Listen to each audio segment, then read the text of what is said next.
વેદાંતાનંદ સ્વામીના પ્રશ્નમાં આગળની સુદ સાતમ છે, શુક્રવાર છે, 21/3/2025 વર્ષ છે. ગઈકાલે વેદાંતાનંદ સ્વામીનો પ્રશ્ન પૂછાયો. વેદાંતાનંદ સ્વામીએ એમ કહ્યું કે પહેલે થોડું ગોબરું વર્તાઈ ગયું હોય, પછી એના ઉપર ભગવાન અને સંત રાજી કેમ થાય? આ પ્રશ્ન બહુ મહત્વનો છે. મેં માઇકલ એન્જોયનો દ્રષ્ટાંત આપ્યું હતું ઇટાલીના. એ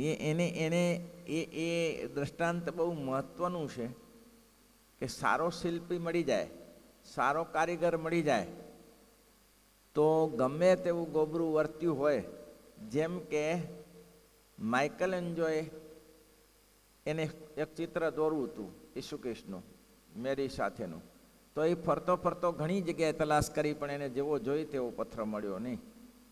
પછી મેં કીધું ને કે એક રોડની સાઈડમાં પથ્થર પડ્યો હતો, એ મેં કાલે વાત કરી જ હતી. પથ્થર પડ્યો હતો, એમાં ઘણી બધી કાળી થોડી રેખાઓ હતી.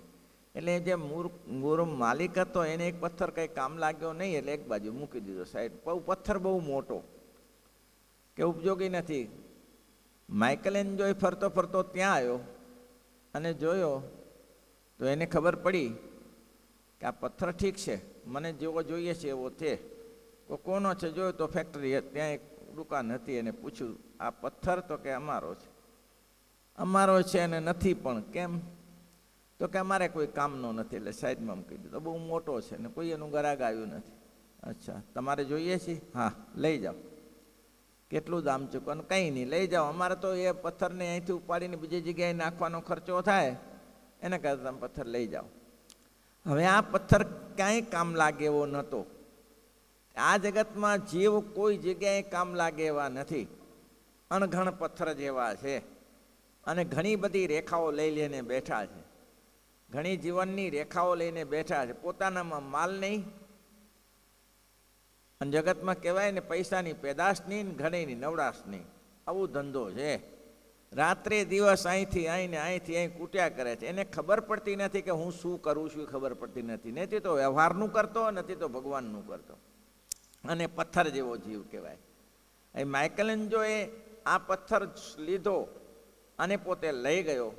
કોઈને એ આ સત્પુરુષને ખબર પડે તે સિવાય માઇકલ એન્જો એવો શિલ્પકાર હતો કે એને ખબર પડે કે આ પથ્થરમાંથી શું થઈ શકે. એ પથ્થર લઈ ગયો. ઘણા સમય સુધી એના ટાંચડા માર્યા. બસ આ તૈયારી રાખવી પડે. મુમુક્ષુને ટાંચડા ખાવાની તૈયારી રાખવી પડે. જો ટાંચડા ખાવાની તૈયારી નહીં હોય, એમાં જો અકળાઈ જશે તો કોઈ દિવસ સદગુણોની પ્રાપ્તિ નહીં થાય. શ્રીજી મહારાજના વખતમાં જે અત્યારે જે સમુદાય છે ચારે બાજુ એવો નહીં હોય. મહારાજે કેવા આજ્ઞાંકિત સંતોને રાખ્યા હતા, એક ધારા ચલાવ્યા હતા મહારાજને, એક સૂત્રે ચલાવ્યા હતા. પણ સમય ઉપર ગુરુઓ ધ્યાન ન રાખ્યું શિષ્યો ઉપર. શિષ્યો ઉપર જેવું ધ્યાન રાખવું જોઈએ તો ધ્યાન ન રહ્યું, અને પરિણામે વિપરીત કાળ થઈ ગયો. પરિણામે વિપરીત કાળ થઈ ગયો. આવું છે. માઇકલ એન્જોય આ પથ્થર લઈ ગયો અને એને ઘણા સમય સુધી એને ચિત્ર કંડાર્યું. અને મેં કીધું તેમ ઈસુ ખ્રિસ્તને વંશસ્તંભ નીચે ઉતાર્યા, અને પછી મેરી ખોળામાં લઈને રડે છે અને સંબંધીઓ વિલાપ કરે છે. સોરો એન્ડ સ્ટોન એ પથ્થરનું નામ રાખ્યું. સોરો એન્ડ સ્ટોન, પથ્થરમાંથી વ્યક્ત થતી વેદના, પથ્થરમાંથી વ્યક્ત થતી વેદના. અને વેટિકન ચર્ચમાં એ પથ્થર રાખ્યો. અને અત્યારે એમ કહેવાય કે ઇટાલીમાં સૌથી હાઈએસ્ટ ચિત્ર આ વેટિકન ચર્ચમાં આ પથ્થરનું છે. એ કેમ બન્યો કેમ? ગુણાતીતાનંદ સ્વામી આના ઉપર કહ્યું કે જ્યારે તમારા ઉપર કોઈ કહેનાર નહીં હોય ને, તમારું ભાગ્ય ફૂટેલું છે. તમારા ઉપર જ્યારે કોઈ કહેનારો બેઠો હશે ત્યારે તમને ખબર પડશે કે સાચું શું ને ખોટું શું, કયું કરવા જેવું છે ને કયું કરવા જેવું નથી. નહીં તો આ માણસ તો પ્રવાહની જેમ દોડે, પાણી જેમ વહેતું જાય તે કઈ જગ્યાએ ગતિ કરશે એમ તમને ખબર નથી. માણસ જે દોડતો જાય એ કઈ જગ્યાએ ગતિ કરશે એ ખબર નથી. એટલે એવા સદગુરુની પ્રાપ્તિ અહીંયા કહે છે કે સંતને ભગવાન રાજી કેમ થાય?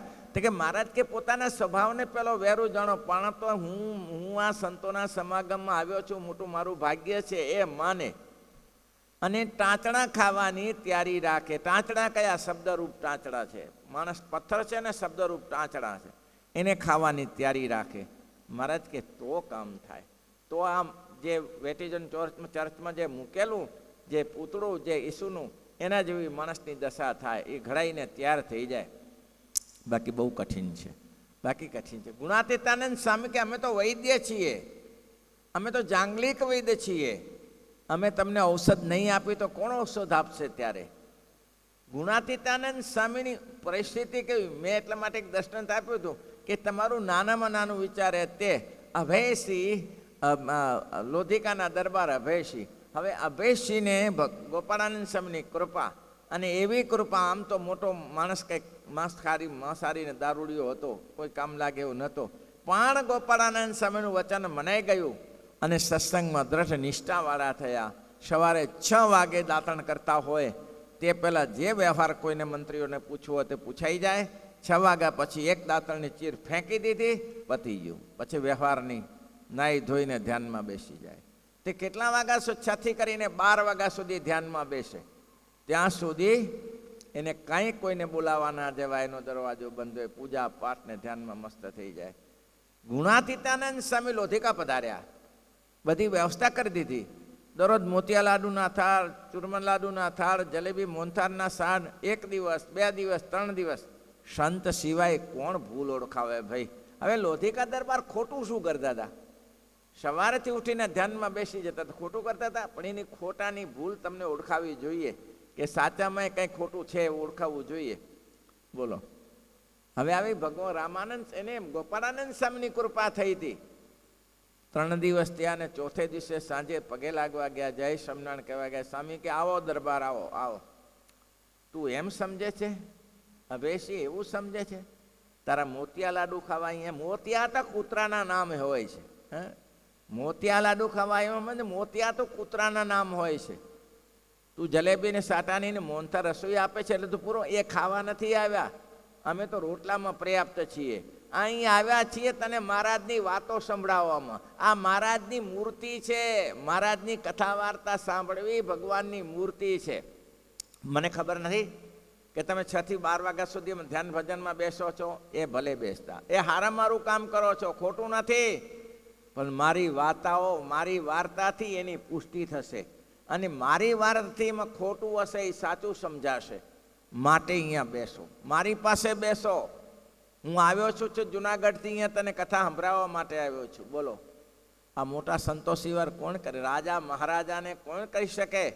પણ રાજા મહારાજાને કહેવાની તાકાત સંતમાં નિડર છે, નિડર. ગુરુચરણ રતાનંદ સ્વામી, આ પથ્થર આવતા બંધ થઈ ગયા કાલુપુરના મંદિરના. ગુરુચરણ રતાનંદ સ્વામીને આનંદાનંદ સ્વામી કહ્યું કે સ્વામી, આ પાણીનું કામ બંધ રહી ગયું. કેમ? તો કે ઈડરથી પથ્થર આપતા હતા, બધા બંધ થઈ ગયા. એમ તો ક્યાં, કેમ બંધ કર્યા? તો રાજાએ બંધ કર્યા. અચ્છા, હવે આ એક સંત ઓલિયો પુરુષ કાંઈ લેવા દેવા નહીં. બપોરનો સમય, રાજા ઉપર ઊંઘેલા. સિક્યોરિટીને કહ્યું, ભાઈ રાજાને મળવું છે. ના મળે અત્યારે. શું ના મળે? હું એનો ગુરુ છું. ના કેમ મળે? એનો ગુરુ છું. ગુરુને શિષ્યનું વચન પાડવાની તને ભાન નથી? કોણી મારીને ઉપર ચડી ગયા. અને રાજા સૂતો તો ને કાલમાયા પાપ કર્મ કરીને કંઠી નાખી ગળામાં. ઊભો થા તારો ગુરુ છું. શું થયું? અરે શું, નાખો જ નીકળી જશે, નિકાદન નીકળી જશે. પણ થયું શું બાપજી? આ પથ્થર બંધ કર્યા ને, મંદિરનું કામ ચાલે છે. અરે બાપજી મને ખબર નથી. ખબર નથી તો પછી ચાલુ કરાવો. હા બાપજી હું કહી, ના ના, એને કાગળ લખી આપો.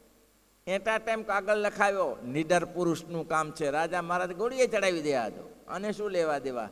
પણ કોઈની ડર નથી હોતી. એક પુરુષોત્તમ નારાયણને રાજી કરવા માટે કરતા હોય છે. એ કોણ કે? કોની તાકાત છે કે રાજાને મહેલમાં ચડી જવાનું, કંઠી પરાવી દેવાની? હા, ગુણાતીતાનંદ સામે કે અમે નહીં કહી તો કોણ કહેશે? ત્યારે તમને કહેનાર કોણ છે? અને ટાંચડા ખાવાની તૈયારી રાખો. શબ્દરૂપી ટાંચડા છે ને ખાવાની તૈયારી રાખો, તો જ આગળ વધાશે. ઘડી ઘડીને ત્યાર જે જગ્યાએ સંતોનો સમાગમ નથી એની ભવિષ્યમાં જોશો કે ભવિષ્યમાં એની પોઝિશન સારી નથી. ગુણાતીતાનંદ સ્વામી તો કેવા મોટા પુરુષ હતા. કુંડળ ગયા. હવે કુંડળમાં રાઈબા કૃપા સમાધિ હતી. મહારાજ એને જ્યારે બેસે ત્યારે સમાધિ કરાવે. મહારાજ બેસે ત્યારે, જ્યારે ધ્યાનમાં બેસે ત્યારે સમાધિ કરાવે. ગુણાતીતાનંદ સ્વામી કુંડળ ગયા. એક રાત્રિ રોકાયા. પાર્ષદને મૂકીને કહ્યું કે રહીબાને કયો સમાધિ થાય છે, સમાધિમાં જાઓ છો? રહીબા કે બેસીએ તો સમાધિ થાય. અને ગુણાતીતાન સ્વામી ખીજાણા ત્યારે શેના માટે તમને કૃપા સમાધિ મહારાજે આપી છે?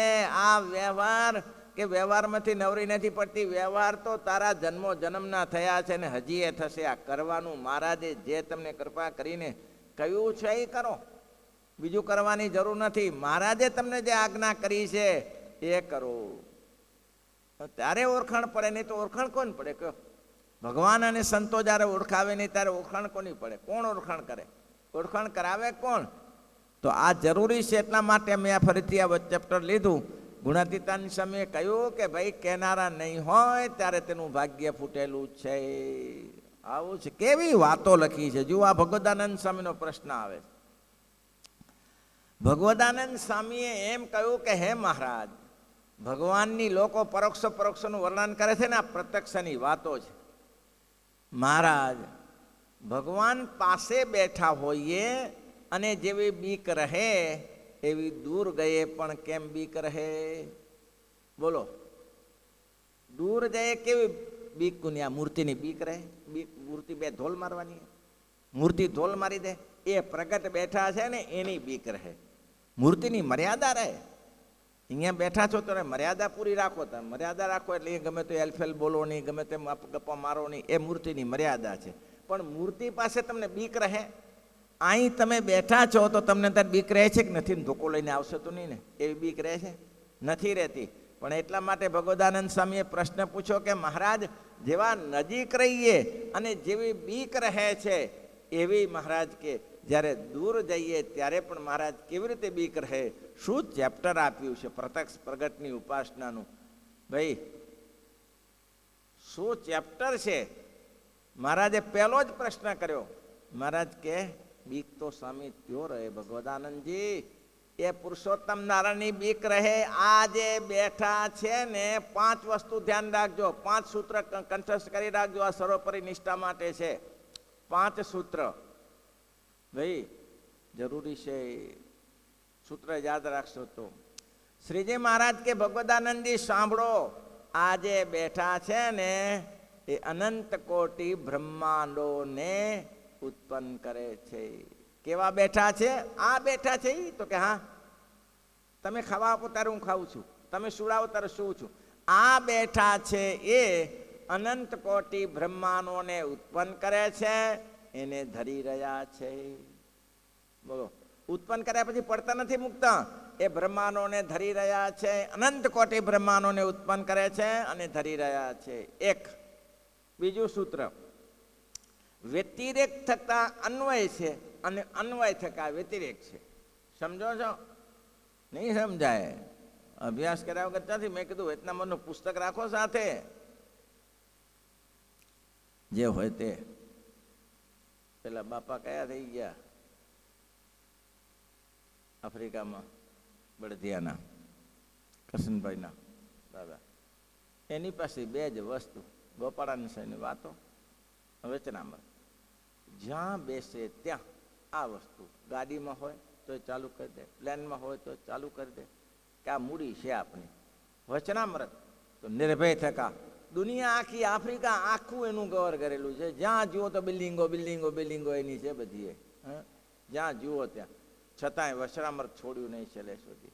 તો પહેલામાં પહેલો પ્રશ્ન છે કે અનંત કોટી બ્રહ્માંડોને ઉત્પન્ન કરે છે અને એને ધરી રહ્યા છે. બીજું સૂત્ર, વ્યતિરેક થકા અન્વય છે અને અન્વય થકા વ્યતિરેક છે. લોખંડનો ગોળો અગ્નિમાં તપાવીએ તો શું થાય? લાલ થાય કે ના થાય? તો એ ગોળાનું ગુણધર્મ છે, અગ્નિ ગોળાનો ગુણધર્મ છે કે અગ્નિ બારેથી આવી? અગ્નિ ગોળામાં હતી કે બહારથી આવી એમ પૂછું? બહારથી આવી. પણ હવે 2 ભેગા થઈ ગયા ને.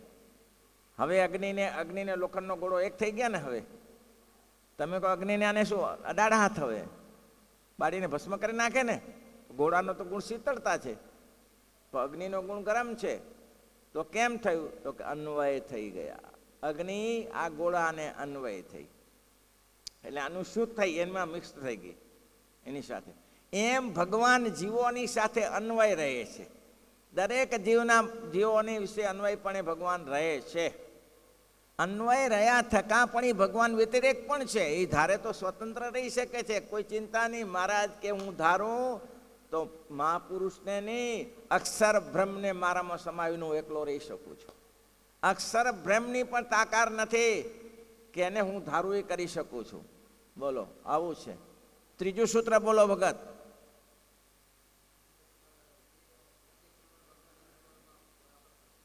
પ્રત્યક્ષ એવા જે ભગવાન આ જે બેઠા છે એ ભગવાન પ્રત્યક્ષ એવા ને એવા જે ભગવાન છે, અંતરજામી શક્તિએ કરીને અણુ અણુમાં રહ્યા છે. સર્વેમાં રહ્યા છે. સર્વેમાં રહ્યા છે ને? સર્વેમાં વિરાજમાન છે અંતરજામી શક્તિએ કરીને. કેવા છે? કોઈ માને કે આ વિરાજમાન છે? આ તો આપણી જોડે બેઠા છે.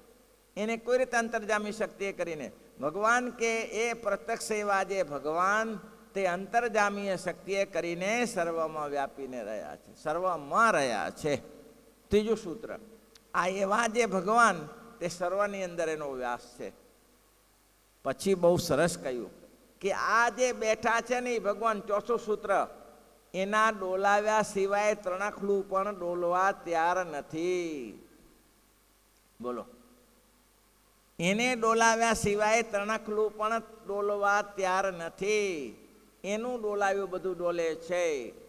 મહારાજ વિસનગર જતા હતા અને ત્યાં જે ઉદયકુમારબાને ત્યાં તકલીફ હતી, સુબાની, લાલદાસ સુબાઈના સગા ભાઈની.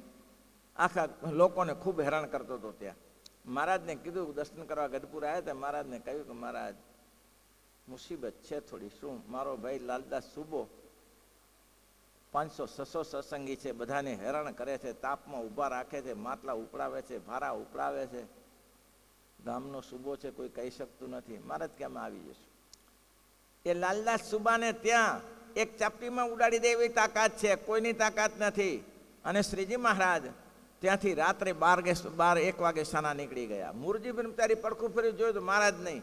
અરે મહારાજ ક્યાં થયા? મૂળજી બ્રહ્મચારી અત્યારે કંઈ કહેવાની જરૂર નથી, હમણાં જ નીકળ્યા હશે. એની પાછળ દોડ્યા અને મહારાજને આંબી વળ્યા આગળ જઈને. હજુ ત્યાં ગામથી બહાર નીકળ્યા હતા. એટલે મહારાજને કે મહારાજ આ શું કર્યું તમે રાત્રે? તો મહારાજ વિસનગર જવું છે. અરે મહારાજ વિસનગર જવાય? લાલદાસ સુબો માથે ભારે માણસ છે. હવે રાત્રિમાં બીજું શું હોય?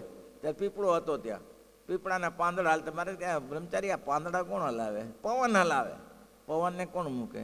ભગવાન મૂકે. એ ભગવાન છે અહીંયા? એ તો છે ને. તમે તો ભાઈ હું કરા માથું મારો, ચાલો ને સાથે. લફો શું કરા કરો છો? મારી મરજી સિવાય તણખલું હરવા. અને મહારાજ કીધું મારી મરજી વિના રે કોઈથી તણું ન તૂટે. આ પાંદડા જે પીપળાના પાંદડા હલાવે, સારી જગતને પ્રેમે ચલાવે. જે પીપળાના પાંદડા હલાવે એ સારી જગતને પ્રેમે ચલાવે. બ્રહ્મચારી ચિંતા ન કરો. અને વિસનગર ગયા. વિસનગર ગયા તો જય ઉદયકુમાર બાના દીકરાએ કહ્યું મહારાજ બાને કે બા શું કર્યું? મારો મામો મહારાજને છોડશે નહીં. અરે બહુ ભૂંડું થયું, બહુ ભૂંડું થયું. મહારાજને ઉદયબા કે આ તમે મહારાજ આવ્યા, મારો ભાઈ હમણાં આવશે, તમને હેરાન કરશે. મહારાજ કે રસોઈ બનાવો ને, બીજું કર્યા સિવાય. ભૂખ્યાથી જમાડી દો. પહેલાં આમ રસોઈ બનાવ્યું મહારાજ, જમાડી દઉં તમને, પ્રેમથી જમાડો. જમાડ્યા પછી મહારાજ કે એ લાલદાસ સુબો એ તણખલું આપણે શું કરતો હતો? ત્યારે એના છોકરાને કે તારા મામાને બોલાય. એના મામો થાય લાલદાસ. તારા મામાને બોલાય કે મહારાજ આવ્યા છે, તારે પકડો તો પકડી જા. તો ત્યાં લાલદાસ સુબો મારે તો ના આવ્યો. 30 સૈનિકો મૂક્યા. 30 સૈનિકો મૂક્યા. ધારે કરી શકે, કોઈના બાપની તાકાત નથી. 30 સૈનિકો પકડવા માટે કડીબંધો લઈ લઈને આવ્યા. મહારાજને જોયા, દંડવટ કરવા લાગ્યા. મારા બેટા દંડવટ કરવા. મહારાજ કે તમે દંડવટ કરો છો? તમે પકડવા આવ્યા છો એનું ધ્યાન રાખજો ને. કે મહારાજને શું કહે છે? અમે જીવોને પકડીએ, ભગવાનને નથી પકડતા. શું બોલ્યા મહારાજ? કે આમાં પકડવાનું રાજાનો ઓર્ડર છે, પણ કેનો સુબાનો ઓર્ડર છે? તો કે માણસોને પકડી લાવવાના, અમે ભગવાનને નથી પકડતા. ભગવાને એવું રૂપ દેખાડ્યું, તે તો દંડવટ કરવા લાગ્યા. મહારાજ કે તો પછી એક કામ કરો, સ્વામિનારાયણની ધૂન બોલતા બોલતા આગળ ચાલો. 30 જણા આવ્યા હતા પકડવા, હાથ કાઢી નાખવા. અને સ્વામિનારાયણની ધૂનના નારા પકડતા પકડતા આગળ ગયા. લાલ લાલ સુબો કે મારા વાલા, આના માટે પગાર આપું છું, ધૂન કરવા માટે. પકડવા મૂક્યા હતા ને મારા બેટા ધૂન કરતા કરતા આવે, ખીજાણો લાલદાસ સુબો. અને મહારાજે મુરજી બ્રહ્મચારીને કહ્યું કે તમે આજથી ગુરુ હો, આજે હું તમારો ચેલો ને તમે ગુરુ. એટલે મુરજી બ્રહ્મચારીને શણગાર સજાયો બરોબર, કારણ કે મહારાજ જાણતા હતા કે આ બ્રાહ્મણોને માને છે, પોતે જાતે બ્રાહ્મણ તો બ્રાહ્મણોને માને છે, સાધુ પુરુષોને આદર આપે છે. એટલે મુરજી બ્રહ્મચારીને આગળ કર્યા. પછી આગળ કરીને મુરજી બ્રહ્મચારીને આગળ, એટલે મુરજી બ્રહ્મચારી આગળ હતા ને મુરજી બ્રહ્મચારીને આસન આપ્યું. આવો આવો આવો આવો બ્રહ્મચારી મહારાજ બેસો. મહારાજનું સ્વાગત ન કર્યું. મહારાજે જઈને તરત પ્રશ્ન પૂછ્યો, તમારું નામ લાલદાસભાઈ સાહેબ? હા, મારું નામ લાલદાસભાઈ. આ સત્સંગીઓને પરેશાન કરવામાં તમારે કાંઈ શું સત્સંગીની વાત કરો છો? ખો કોણ તમે? મારે હું જે છું તે. પણ તમારે કાંઈ તકલીફ છે કે મારા થકી તમને આ બધાને હેરાન કરો છો? અરે તમારા પાખંડને ઢોંગાને અમે જાણીએ છીએ. એમ મહારાજ કે હા હા, અમારે આસન ઓરે ચાલે એવું છે હો, અમે તો અમથા બેસી જઈએ. મહારાજ બેસી ગયા પલંગ ઉપર અને લાલદાસ સુબાને ત્યાં સુડાયો, બેસી જા તું બેસી જા. બેઠો અને પડ્યો નીચે અને જે સમાધિ કરાવી ગયો જમપુરીમાં. ધોકે ધોકા જમદૂતના અહીંયા ઉછળે શરીર, પલંગ ઉપર ઉછળે. અરે બચાવો બચાવો. મારે તે તારો બાપો બચાવશે અહીંયા કને? હા, અહીં કોણ બચાવશે? અને પછી આવીને ભાઈ પછી તો બારે કાઢ્યો કે હું એમ માનતો તો જમપુરી બમપુરી કાંઈ છે નહીં, પણ તોડી નાખ્યો આ તો. હા, આ તો તોડી નાખ્યો મહારાજ, ભૂકા કાઢી નાખ્યા. હવે તમારા સત્સંગીનું નામ નહીં લઉં એટલું નહીં, મને કંઠી પહેરાવો ને તમારો આશ્રિત કરો. મહારાજ કે બરાબર, એવું જ કરાય. હા, એવું જ કરાય. મહારાજે કંઠી પહેરાવી. મહારાજ બહુ સાવધાન હતા, કંઠી ત્યાં પહેરાવી દીધી. લાલદાસ સ્વામીને લાલદાસભાઈને કહ્યું, લાલદાસભાઈ સુખી થવું હોય તો આવું નિહારે ભજન કરો હો. અને એ લાલદાસ સત્સંગી થયો અને બધા સત્સંગોની માફી માગી. મારી ભૂલ થઈ ગઈ. મારે ઉદયકુંવરબાને કહ્યું, લે આ તારો ભાઈ. અરે મહારાજ, મહારાજ કે ઉદયકુંવરબા, જે અમારું ધાર્યું થાય છે, આ જગતમાં અમારા સિવાય કોઈ કંઈ કરનાર નથી. અમે ધારી એટલું જ થઈ શકે. લ્યો હવે સૈનિકો કોઈ ધૂન કરતા હશે, એને ધૂન કરાવતા ચાલુ કરી દીધા. ધારે ભગવાન છે. મહારાજ કે છે, શું કે છે કે અમારી મરજી સિવાય પાંદડું હલે એમ નથી. અને ત્રીજું પાંચમું સૂત્ર કહી દઈએ. મહારાજ કે આ બ્રહ્માંડની ઉત્પત્તિ સ્થિતિને પ્રલયમાં જે જીવાત્માઓને સંબંધ છે તેના સુખ દુઃખના દાતા અમે છીએ. કેવા? આ કયા ભગવાન? આ બેઠા છે આ એ તમારા સામે બેઠા છે. કોને મનાય કહો? આજે નથી ને એટલે મનાય છે, બાકી હોય તો આજે ન મનાય. શ્રીપતિ શ્રીધરમ સર્વદેવ